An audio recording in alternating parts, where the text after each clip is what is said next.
A boost to the world's economy. We'll take a look at the impact of China's reopening from COVID-19 restrictions. Hello, I'm Mike Walter, sitting in for Anna Naidu. This is The Heat.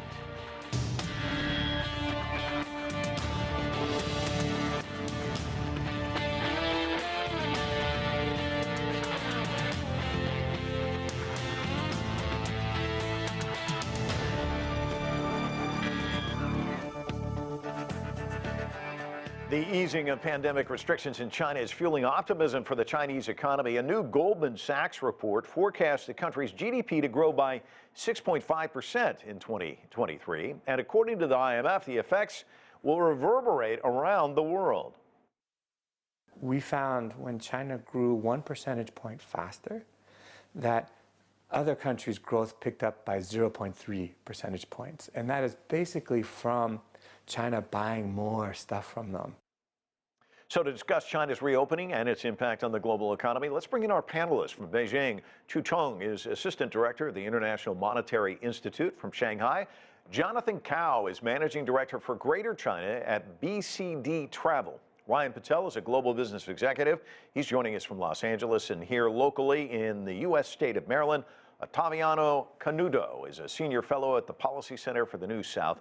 Want to welcome all of you to the broadcast. Qiang, why don't I start with you? We're looking at 2 years of restrictions during the pandemic. You know, the zero COVID policy, it's been eased. What are we seeing so far? Well, we've been seeing that right now the passion for the market is really high. If you travel around China in the big cities or even the smaller ones, you see the restaurants are really in a hot status. And if you go to the Disney park, if you go to the hotels, you find the booking are already been full probably in 1 month. So I think the Chinese society really have its own vitality once the restriction is over, and people will jump back into the business activities without anyone telling them what to do. So we'll be very optimistic that Chinese economy will going to have a very smooth recovery since this year. And so we're seeing consumers consuming more, but what about exports, production, that sort of thing? Were they stymied? Are they also coming back online as well? Well, for the domestic market, we've been seeing the factory has been already back online. If you go to many factories or production enterprises, you've been seeing there's been a long line waiting for the recruitment. If you go to the Foxconn, if you go to other domestic producers, you're finding out that people are trying to fight to get into the factories, fighting for the job. But for the export part, I'm not quite sure. It's because it takes two to tango, right?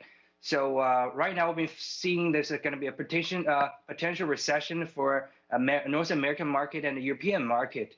So we're not sure how it's going to go in the next 2 months or even 2 quarters. It depends on how the situation goes overseas of Chinese market. Ryan Patel, let me ask you about what he just said. You know, it takes two to tango. Where do you see it here from the viewpoint of the United States? Well, it definitely takes two to tango, and there's two different buckets, I would say. You know, there's those companies that we've seen some of their stocks already from the Wynn Resorts, Las Vegas Sands, even NVIDIA. We've seen their stock over the last 3 months go up 50 to 54% because of the reopening. And here's the tango part. The second bucket, right, is these companies that are looking for when they're having supply chain, demands are opening up the pressure, but we also get to see some inflation pressure because of the commodity demand that's in there that China could provide that export. So when you see that second bucket of companies, not to say that it's a ray of shine or sunshine that you can see through. It's not, the floodgates aren't opening yet, but still some hesitation to be had because you still got to be able to build that scaling back up that many of these companies haven't done yet. Because as you can see in the U.S., many of these tech companies have actually slowed down and cut some of their staff. So there is this kind of a balance that needs to be had. Otaviano, it's interesting. You just wrote a paper recently highlighting the impact of China's reopening on Latin America. And I want to kind of dig into that in just a minute. But it's interesting. Our correspondent, Paulo Cabral in Brazil, also looked at this issue of, how is it going to impact Latin America? I'm going to play his report, and I want to get your reaction on the other side. So let's take a look.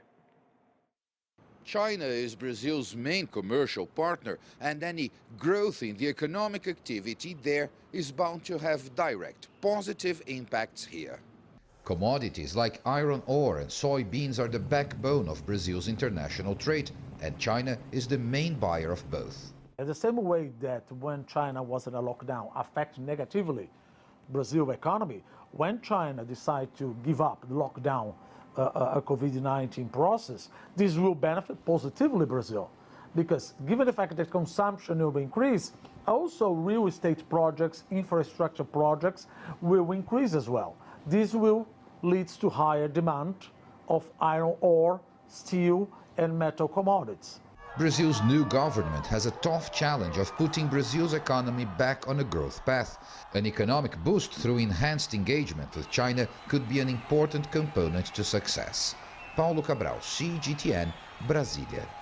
So, Otaviano, it's interesting. We played that soundbite for Steve Barnett from the IMF talking about, if China's economy goes up 1%, you'll see a growth of 0.3% in other countries. But I think you argue in your report that you put out that actually in Latin America, that number might actually go up higher. Can you kind of expand on that for us? Definitely so. And I agree with the report. The fact is that given the dependence of exports from South America, particularly to China, the recovery of growth in China will impact positively the producers of, as the report mentioned, not only iron ore but also soybeans and so on. But it's important to keep in sight that the pattern of growth in China is also changing a bit. In the sense that the continuity of the rebalancing of the Chinese economy will lead it to work more on more value-added segments of value chains. So qualitatively, there will be a higher demand for critical minerals, for instance, and as time passes by, less so for things like oil or even iron ore. And the pattern of investments by China in the region has also been changing over time. Instead of the old packages of large amounts of money to state-owned companies to secure the supply of things like oil and coal or more than coal, copper and so on. Now we have seen this interest by Chinese investors into service, into infrastructure service. The quantity as well, it will probably not be, let's say, of the same magnitude as before because China has been sliding towards lower growth rates. You aptly mentioned the Goldman Sachs report. The IMF also came with a 5.2% growth rate, but probably still at high levels, but the Chinese growth rates will tend to go a little bit down over the following years.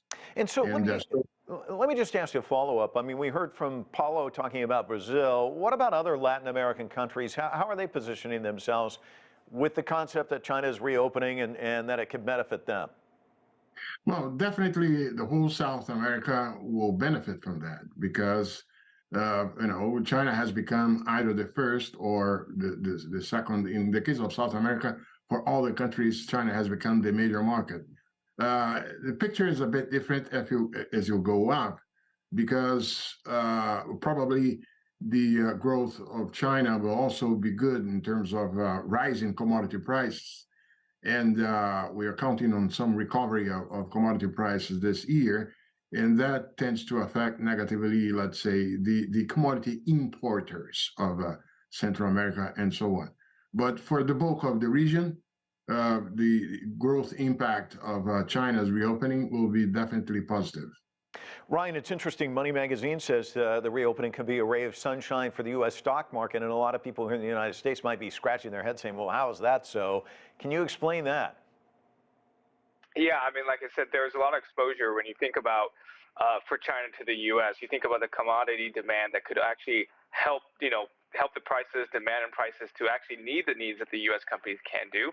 I think the other thing, too, in that same Goldman Sachs report, Mike, that was the 3 direct channels that they mentioned. They talked about domestic demand for China, but I also talked about the demand I just mentioned. But the one thing that the U.S. that could easily happen is the international travel. If you think about it, the Chinese, China before the pandemic, China was a net importer of travel services, right? If you think about the population number, and it could easily can provide that income to boosting foreign GDP, which could be the U.S. when you have that traveling restriction goes away and businesses and local businesses go up further. So I know that's one small aspect, but you cannot underestimate that piece when you're thinking about other sources of income that could really boost the GDP back to where it is. Well, you teed up the next part of the broadcast because I was just going to talk about that. It's really interesting when you look at the impact of tourism. Our Midwest reporter, Dan Williams, went out and just took a look at the tourism issue and its impact. And I want to play that, and then I want to get some reactions on the other side. Let's watch Dan's piece right now. A busy morning in Chicago's Chinatown. But during the height of the COVID-19 pandemic, the area struggled. The impact on restaurants was devastating. Before the pandemic, Chicago welcomed more than 200,000 Chinese tourists each year. Tony Yu operates a chain of restaurants across the US. He says the last few years have been difficult for the Chinatown community. We usually have a lot of tours, including Chinese students and business people and family visitors from all over the country and also overseas from China. It's very difficult. Max Wang operates a tourism company specializing in travel between the US and China. On average, we have like 20 to 30 different size of groups between US and China every month before the pandemic. And then everything goes back to zero. The lifting of many COVID-19 related travel restrictions to and from China is welcome news for Wang. I'm receiving different kind of inquiries every day, every week, every day from our clients. That's a very good sign. It's not just travel companies preparing for an uptick in business. Shops and restaurants here in Chicago's Chinatown are also hopeful of a boost in trade as travel between China and the US increases. I'm sure when China is open, a lot more people will come to visit us, including students, including business people, including family visit, and America will get a lot of benefit. I'm very excited. It may still take time for business to return to pre-pandemic levels, but many here are optimistic for the future. Dan Williams, CGTN, Chicago. So, Jonathan, this is your area of expertise. Talk to me about the tourism piece, and I want to get your thoughts to what Dan just reported on. Yeah, so certainly, Mike. So we're seeing a strong rebound in both the domestic and international business. So if we look at the data from our Spring Festival that we just had, domestic travel have almost recovered fully to 2019 levels. And we're seeing on some of the days, there is actually probably more people traveling on the road than 2019. And now since after the Chinese holidays, Chinese New Year holidays, we are seeing strong rebound in business travel. People are back on the road again for business purposes. International travel, it's still on a slow growth pattern. We're at almost about 20% international capacity compared to 2019.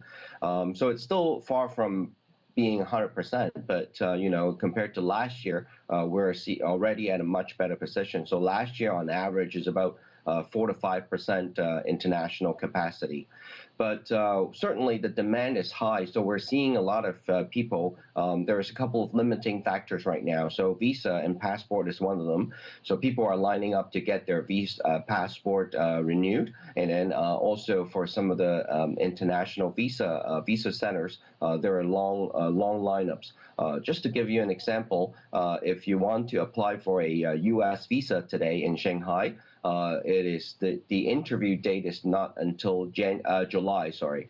So it's 3-4 months wait until you can get an interview.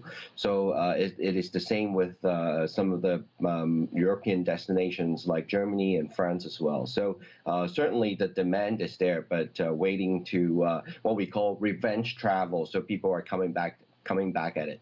So let me just kind of touch on this, and I want to get you to weigh in again, Jonathan, on this, because Chinese tourists, just a big source of income in countries around the world. I was looking at the 2019 numbers, of course, that was before the pandemic. 155 million Chinese tourists spent over $250 billion outside China's borders. Obviously, if you're in the tourism business, you'd love to get your hands on some of those dollars.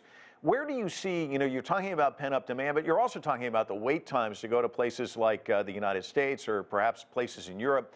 Where do you see countries that are likely to benefit from this, and what are they doing to lure Chinese tourists, do you think? Are more like Singapore or Malaysia in the neighborhood? Are they more likely to see these Chinese tourists? I mean, who's going to benefit first, and then later in the year will you see the residual effects, since you have to wait 4 months, perhaps hitting the U.S. and other countries?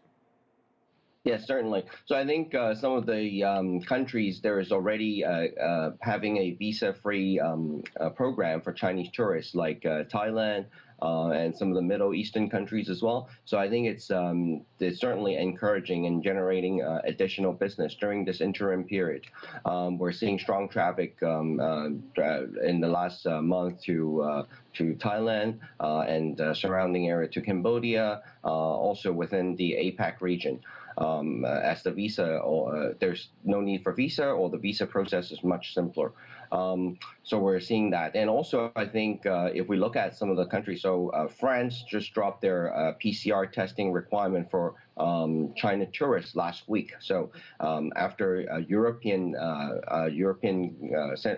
Union government are overall recommending a dropping of the policy as well. So we're seeing the countries that are providing tourism-friendly program certainly will benefit in the interim while we are on the return to travel.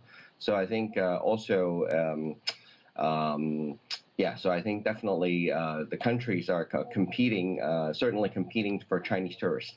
Well, let's talk about being tourism friendly. Ryan, in 2013, of course, we had the Sunnyland Summit. We covered that rather extensively here. Xi Jinping going to Southern California to meet with then President Barack Obama. This was the beginning of shirt-sleeve diplomacy, as they called it. It was a very successful meeting there. And basically, I traveled back to Rancho Mirage about 7 years ago and went back to the Sunnylands location. And at this time, they had brochures in Chinese. They had the films that they were showing were both in English and Chinese. They had 3 Mandarin-speaking guides there because they had so many Chinese tourists flooding that area. And in 2018, the number is about 3 million Chinese visitations to the United States. But then, of course, we've had the trade tensions. We've had a lot of disputes between the United States and China. What do you think is going to be the residual effect of that? And will the United States be more tourism friendly? Are there ways to lure those Chinese tourists back to the U.S.? That's a great question. And if you put your business hat on, if the U.S. is putting their business hat when you talk about the economy, which it will, you do need that tourist. If you look at other countries, for example, New Zealand did the same thing, what you just mentioned, to make it more friendlier for any type of tourist, specifically the Chinese tourists to come in. So if you think of New York City, you think of LA, and if you go down to Hollywood and Highland, you see a lot of different signs that are being passed, so it's more tourist friendly, toward Chinese, because they come in different groups. You have to be accommodating. Like, it's super clear to me, if the U.S. wants to recover faster in the tourism factor, that they tailor services specifically to specific countries, and China is one of them. And to your point, if you don't provide those services, Mike, they have other destinations to go to, and that's a lost opportunity. So do I believe that the U.S. will, and tourism in general, and I think a lot of the touristy agencies here locally, at least I can say in LA and California, are more friendlier toward that, obviously with a lot of Chinese tourists coming into it, has to be. It's a must. It's not if you want to. I think it's a need. And to be able to recover into that number back into the GDP, they have to. And so if they don't do it, Mike, it's a lost opportunity, which you're not going to get that tourist back. They'll go somewhere else. It's not like it's going to continue to go that route. So I think that's a really great point. I think something that the agencies here, travel agencies, and small businesses in general, from restaurants, even not just in Chinatown, but in other places, have to be open to be able to get their comps back up. And you have to do that to be more inclusive of all types of consumer in the area. Qiang, China has pent-up demand, obviously. 2 years of pandemic restrictions will produce that. There's no doubt about it. But there's this worry about, demand coupled with limited supply, and there's concerns about inflation going up, especially in places like the U.S. and the U.K., what all of this kind of infusion of cash might do. What's your view on this, perhaps fueling inflation? Do you see that as a cause of concern? Well, I don't think so. Probably you have already know that China has already been the #1 manufacturing center of the whole world. That's been for a very long time. Because in the previous economic structure of the whole world is that China is the producer and will produce the real product, while America, European Union, and Japan, they provide the capital. So with this kind of a structure, when the demand is shrinking, but the capacity of the production will not be shrinked very soon, or sometimes in order to fulfill the domestic demand, you will even have to expand a little bit.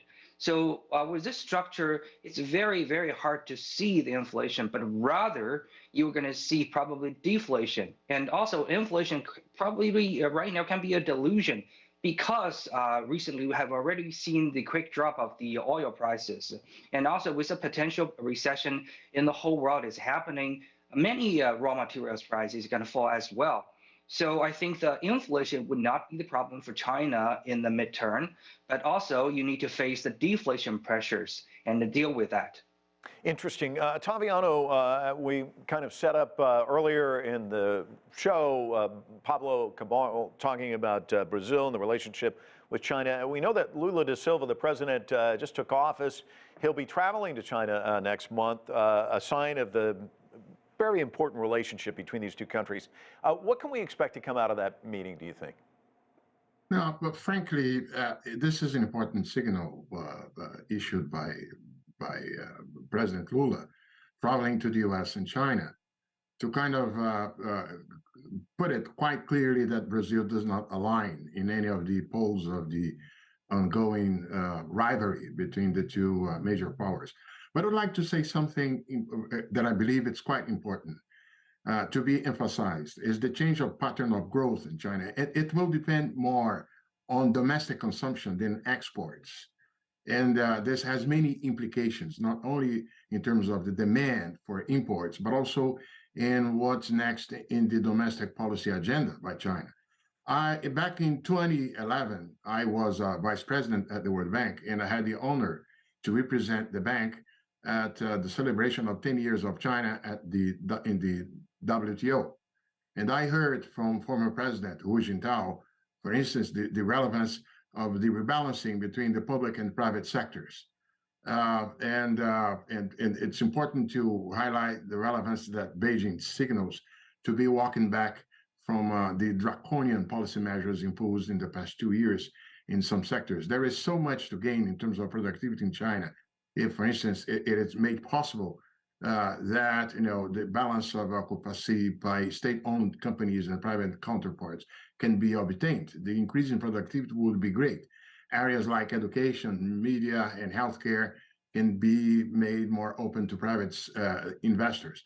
So the Chinese growth pattern is changing, and this is important to keep in mind in its impact on the rest of the world. And Qiang, I want to get your thoughts, this Chinese growth pattern. Do you see it changing as well? Is domestic consumption becoming much more of a bigger piece of things? Oh, yes, exactly. Because when China grows at this current pace, you're going to see more of the middle class is going to arrive and emerge. With this kind of the consumption group is coming up, you're probably just going to think about how we can catch up with this demand. And also, you're going to have a higher salary kind of a job to welcome this new group of the population. So more importantly, with the other part of the world, you have the aging problem and also the potential recession. You have to pivot your key of the economic growth back into the domestic market. And I think the Chinese leadership has already realized that, and the whole markets have realized that.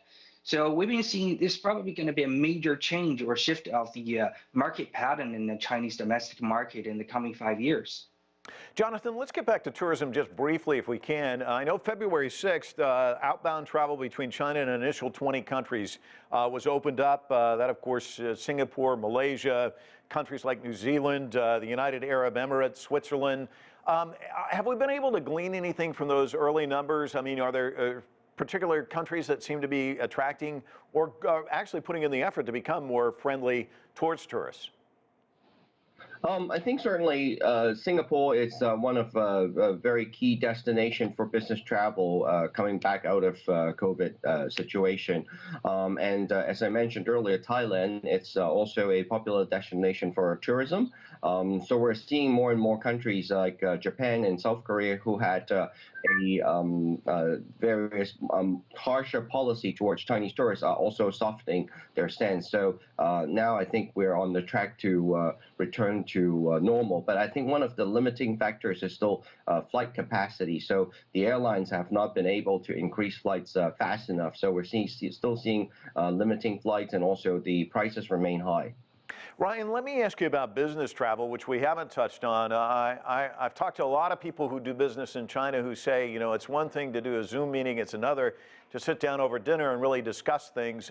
You can obviously make a lot more headway with the dinner versus the Zoom meeting. What's going to happen when business travel resumes, and how much of a difference is that making in the relations between these two countries, do you think? Well, it's so funny. If you were to ask me, Mike, when you and I first met a handful of years ago before the pandemic, and say, well, they could just do it on a phone call, and it's not that big of a deal, you can meet in person later. After the pandemic, Mike, I think meeting in person, and it's clear that it makes it an even bigger difference to meet in person to create that relation. And, you know, I like to be efficient, but that is what is most businesses, even with employees coming back to the offices, that deal making is a must right now. It is a benefit of moving things quicker versus just doing via Zoom, because I think there is this, you know, video conference fatigue that continues to happen, and also business and trying to get back to what is normal, getting people back into the offices, back into meetings, and the air travel back. Now, business travel hasn't resumed all the way here back in the U.S. yet. It's still not back to its capacity. So it'd be very interesting to see how that gets pushed, because it needs to have a push to be able to, either it is business to get done quickly or not, but you do see the impact of people wanting to meet in person, conferences back into force, and I think that will slowly get back to what you just mentioned, Mike, is that I'm going to come on a plane, go to China, or vice versa, to be able to have a week's worth of meetings and go back. Jonathan, we've got about 30 seconds. When do you see business travel really picking up between these two countries, do you think? I certainly think it's the second quarter, Q2, starting in April. We see that announcement from most of the major airlines increasing capacity between China and U.S. All right, thanks so much. We're going to have to leave it there. Gentlemen, thanks so much for spending time with us. A very interesting discussion. That's it for this edition of The Heat. The conversation continues online. Join us on CGTN America's Facebook page to comment on this or any other show, or chat with us on Twitter at CGTN America. I'm Mike Walter in Washington, D.C. Thanks so much for watching.